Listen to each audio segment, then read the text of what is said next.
so great. All right, so I always like to start out with something a little cute. And this has nothing to do with solstice, but it's still cute. All right, so a married couple in their early 60s was celebrating their 40th wedding anniversary in a quiet, romantic little restaurant. Suddenly, a tiny yet beautiful fairy appeared on their table and said, "For being such an exemplary married couple, and for being loving to each other for all this time, I will grant you each one wish." So you got to get the image, a little fairy dropping off at your table, right? Yeah. The wife answered, "Oh, I want to travel around the world with my darling husband." The fairy waved her magic wand and poof, 2 tickets for the Queen Mary II appeared in her hands. Ooh, nice, okay? The husband thought for a moment, well, this is all very romantic, but an opportunity like this will never come again. I'm sorry, my love, but my wish is to have a wife 30 years younger than me. Oh, okay. The wife, just wait. The wife and the fairy were deeply disappointed, but a wish is a wish. So the fairy waved her magic wand and poof, the husband became 92 years old. Yeah? The moral of this story, men who are ungrateful husbands should remember, fairies are female. I love it. I'm all right, isn't that great? Oh. Well, there was 2 stories I was being with, light up your soul, and obviously, through the week, but especially on Saturday, I'm kind of being with, what should I talk about and what would that work? So I was watching The Belief. I hadn't really watched all of that, the Oprah Belief. This is from, my gosh, 4 years ago, but I don't know, it's been a long time. But one of the stories, if you remember this, there was the walk of the Camino, you all know about that? So the Catholic people will do that, and I didn't know, it's called the Way of St. James. And so they end up in one of the apostles' churches at the very end of this 500-mile walk. Whoa. And people go along, and it's a pilgrimage, and so they want to do this, and they want to do it because they need to change themselves. They have actually made a movie about it. I don't know there's a book about it too, a wonderful book. So it was really good. Shirley MacLaine did it and wrote a book. Oh, that's right. So many people have done it, including one of the guys in one of our churches did it, because he's Catholic, he was. So there was an Australian doctor, and he was Australian, but he lived in Africa. And he was sharing his story, he said, and the one question he says, do I love myself? Do I really love myself? He said, no, I really don't love myself. So when we were singing that song, I thought, boy, that's perfect. Because he was inquiring about that. He said what changed for him, he was married, he had a family, and then all of a sudden in Africa, when that horrible time happened where there was the war and between the blacks and the whites were just killing and torturing a lot of the black people in Africa. You remember that. So he said during that time period, he went into the army not realizing what was going to happen. And he saw people that he totally respected torturing the black people. And he said he couldn't stand it. He said he lost his soul, he lost his faith, and he said he quit practicing. He didn't believe there was a God anymore. He started, because it was so horrible after that experience, he said, I just lost myself. I started drinking, I started cheating on my wife, I did all these things because he was obviously hurting, and he didn't realize that if he would have gotten some help, but he didn't. So he ended up, his marriage fell apart, and he was estranged from his children, and all these things happened. So the story is, he's on the bus, and you see him going to the beginning of the pilgrimage. And he said, this is my last hope. This is my last salvation. I have got to find myself, and I've got to get my soul back. I've got to get myself back. And so what ended up happening, he said during the 500-mile trek, He would talk to people, he began laughing, he began communicating with them like he never had before, because they were all had this common goal, and they were on a mission and this pilgrimage together. And he said that eventually, he started to feel something. He started to feel that he was getting some kind of faith back. He was starting to feel that there was a God, and there was a weight that was lifting. And he felt love and peace during the 5 weeks. He also said, because I wrote this down, he also said that his heart was opening during that pilgrimage. So he ended up, they were showed another clip of him, and he says, I'm going to be a grandfather. And he said, so I'm hoping, the baby will be born by the time I get back. But you see him getting a cell phone in the middle of the pilgrimage, so obviously there were towers. And it's his daughter saying, I just had a baby boy, Dad. You're a grandfather. And he said, he just started crying, and he said, oh my gosh, this is like the topping on the cake. This is so beautiful. So he went into a church. I guess on the way, there were several of the pilgrims that were stopping, and the priest said, it doesn't matter what language you are, because God hears your heart. No matter what, it doesn't matter what you say or it's always your heart. Your heart is heard by God, and I love that. So by the end of the pilgrimage, they end up in the church, and then he said he was going to attend Mass for the first time in, I think he said 30 years. And he attended Mass, and he said, all of my faith was restored, and I felt so good. And I thought, there's times when all of us have gone on pilgrimages of some sort. I know I've done it. I mean, probably all of you have done it to some extent. But it's really, that we commit to a belief, and then we practice and we practice and we practice. Because if we don't practice, we're not going to deepen it. We're not going to have that connection that we all desire. And there's this burning desire in our souls for us to connect more deeply with God. What's that about? And we go to healers, we go to seminars, we go to workshops, we chant, we do yoga, we do all these things because we have a desire to tap into our soul and tap into the heart of God. So I thought, that was really beautiful, that story. And then I wanted to learn more about what happened with Ellen DeGeneres. Y'all know her story? You don't know all this story, so this I want to share with you because I got so inspired by her story.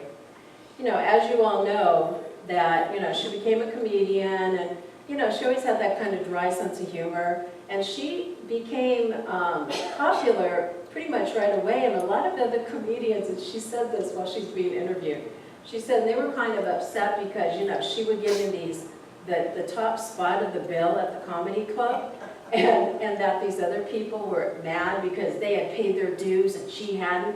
And she said, but look, where are they now? Look at me. So I said, yeah. But she said one thing, and you can see that when you watch her show, is that she always wanted to please people. She always wanted to make them happy. She always wanted to bring some light to them. And she always wanted to do things for other people. And one of the stories, when she was a little girl, she found a little bird and she nursed it back to health. That just was the kind of person she was. But the main story happened when she grew up in Louisiana. Do you believe that? Yeah. So she was there, and she grew up, and then her parents got divorced, and she went through all that. But the main thing is that as she was moving through her career, she ended up at one point where she was doing comedy clubs and she was living with a woman. And that night, they were driving home and she sees a car accident and her girlfriend had been killed that night. And that, she said, changed her whole life. And that's when she wrote, and if you haven't seen it, it is the best dialogue. She went on Johnny Carson and she had a conversation with God. Do you remember that? If you haven't seen it, go on YouTube, but she's doing it in the whole Ellen DeGeneres way. Go, hi God, yeah, I can hold, yeah, sure. And she's doing this whole bit, and she's like, oh yeah, oh, when the saints come marching in, that's a good music. And playing while I'm on hold. And then God did a knock knock joke, and you know, this was her whole bit. And she said Johnny Carson never asked the comedians, very rarely, to come sit with him and talk with him, okay, on the couch, right? And she says, you know, I had a vision. I'm going to be the first woman that Johnny's going to ask to be on the couch. So she did the whole God bit, and she said it came through her, that whole thing channeled through her. And so she did the whole thing, and he did ask her to sit next to him on the couch. And he said, you are one clever young lady. That was fabulous. And she said, I knew it. But, you know, later on she got on her show. You know, she was on TV quite a while. But this is what I found fascinating. She went up to, and I wanted to read this, she went up to Esalen, and she said, I went to a place called Esalen, and it's kind of this, you know, hippie kind of place, you know, and she went and did a class, and I'm trying to find the name of the class. It was really great. Calling blah, blah, blah, okay. But anyway, it was about how to be more powerful and authentic within yourself. So this is a class she's taking. So meantime, she's got a successful TV show. Y'all remember it, right? Now, you won't remember this part. So she decided, well, I'm not being authentic, and I'm not really allowing my soul to speak to everybody. I've got to come out on TV. And this was at a time, it was 20 years ago, when she did this. So that was like probably 22 years ago when I saw this interview. And she said, and they showed the clips of it. I don't know where you were 20 years ago, but I think I was a lot younger at that time. But I remember her coming out, and there was this big hoopla. Remember that? Because people nowadays would go, oh yeah, no big deal, gay rights, blah, blah, blah. Well, not in those days, okay? So people were incensed. They thought that was horrible. But during that show, the person that played her therapist on the show, Oprah.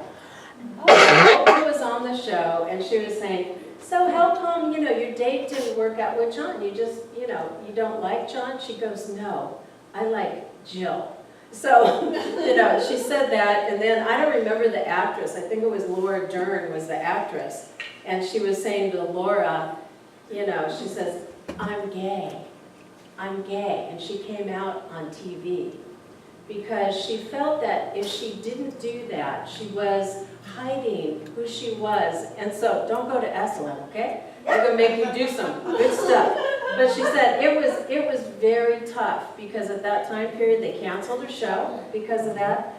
She did just three interviews during that time. But there was so much media press about it. Everybody thought she was doing interviews. She says, I only did 3, but there were hundreds of things happening because people were so crazy about it. They thought that that was the worst thing on the planet. So she said what ended up happening is that, you know, it was very difficult. She couldn't make money. People didn't want to book her. They didn't want her to be on TV anymore because she was gay. So she had this idea, and this is how our soul speaks to us, because sometimes we think, oh man, if I do that, I don't know. But that's when we have to do it. When things are really difficult for us, that's when you step up and you go for it. Because as you do that, your soul opens up, it lights up your soul, and you're like, wow, I am so glad I did that. So I looked back, I was cleaning out some files and stuff, and think about your lives, about how we've done so many things, and they were so difficult. You look back on it now and you go, oh, that was easy. Press a little button, that was easy, okay? And Ellen said the same thing. She said at the time it was probably the hardest, the worst thing she ever did, because she unknowingly became an advocate for gay rights and gay people. And she didn't do it for that reason. She did it only because she wanted to be more fulfilled in her life and for her soul. So as you don't know this part, so she was pitching her show that she currently is on, and nobody would pick it up. But what she said, I had to keep changing my inner dialogue. Oh, Here's the course from Esalen. Change your inner dialogue of your subconscious mind. Wow. So she did that. And because she became an advocate, she shifted thousands and thousands of people's lives. They now felt that they were able to be themselves and talk and be open about who they were. And I didn't realize, but she really was a catalyst for all of that happening. And so she finally, she says, you know, you have to just keep getting back on your feet, get back on your feet, get back on your feet. And she kept pitching it and kept pitching it and kept pitching that show. And she said, who's going to watch a gay woman in the afternoon? You know, who's going to watch that show? Well, you all know now, it's one of the most popular shows on TV. You know, right? So eventually, obviously, it got picked up. And she was able to be so successful with it. She was able to, you know how she gives away tons of stuff on her show. She's always bringing on inspirational people. So she has really allowed her soul to light up, and she's allowed herself to just be and express herself in the most beautiful way. And she said she realized that she was shut down in a lot of ways too, and she wanted to be more open and have a good relationship with a woman, and she met Portia. And they got married, and she said, for the first time in my life, I have somebody who just loves me for me. And they don't care about anything else. They're not trying to change me. And she said, but I had to do that too, because she realized that she was always trying to change people. So the last little bit I just wanted to share. So she says, you know, how come everybody, you think of God, and he's on the throne, and he has a beard, and he has a robe. She goes, how come he doesn't just wear a suit? And I thought, that's total Ellen, isn't it? Oh, so anyway, I hope that inspires you, because the bad things are our biggest teachers. The things that have been the most difficult for us to go through have been the biggest teachers. But when you find your truth, it sets you free. When you find out that you're able to be who you are, it does set you free. And it doesn't matter what other people think. And that's really the deal. And she had to learn that she couldn't please everybody, and you have to please yourself first. And you have to love and honor yourself first, right? So to be understood in that way is the most profound thing that you can have. So I wanted to close with one quote I found from The Science of Mind magazine. Is this month? No. Oh, this is July. Oh, it is? Oh. Yeah, it is. July 2018. Our man that we've been reading, Mark Nepo, Oh, that's at Proud Training. I know, isn't that great? Anyway, it says complete. In this wholeness, you are complete. Everything you need to live a life of abundance is within you now. And Ellen realized that in Esalen. Courageously bring forth your highest and best in everything you do. So here's the affirmation if you want to repeat after me. My life is complete. My life is complete. I live as if I am fulfilled now. I live as if I am fulfilled now. The power of the divine flows through me with ease and grace. The power of the divine flows through me with ease and grace.